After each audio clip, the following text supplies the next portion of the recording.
Hello everyone, మళ్ళీ వచ్చాను ఏంటనుకుంటున్నారా? చూడండి, గోదావరి నైట్ టైంలో ఎంత కలర్ఫుల్గా ఎంత బాగుందో చూడండి.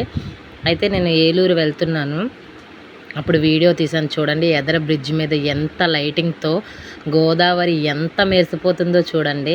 నిజంగా ఈ నైట్ వ్యూ చూడాలండి, చూడలేని వాళ్ళు తప్పకుండా చూడండి, ఎంత బాగుందో కలర్ఫుల్గా. సేమ్ నెక్స్ట్ నేను గోదావరిని డే టైంలో కూడా చూపిస్తానండి.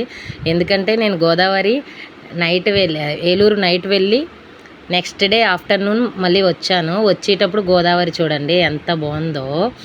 నిజంగా ఇలాంటి చిన్నవి చూసినప్పుడు చాలా, అంటే చిన్నదంటే చిన్నదిగా చాలా పెద్దది. ఇది చూడడం కూడా చాలామందికి అదృష్టం లేదు.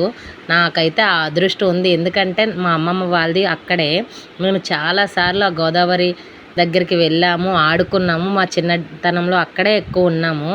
Okay bye. గోదావరి అంటే ఎంతమందికి ఇష్టమో కామెంట్ చేయండి. మీకు ఇంకొకటి చెప్పేది ఏంటంటే, చూడండి, ఈ గోదావరి ఉంది కదా, మధ్యలో హౌసెస్ మీకు కనిపిస్తున్నాయా?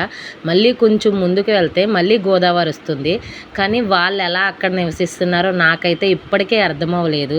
కాకపోతే మా మామయ్య వాళ్ళని అడిగాము. వాళ్ళు అక్కడ ఓడవాళ్ళు అంట, అంటే చేపలు ఏవో పట్టుకునే వాళ్ళంట. వాళ్ళు ఈ గోదావరి పొంగినప్పుడు పడవల్లో వాళ్ళ ఇంటికి వెళ్ళిపోతారంట. Okay bye.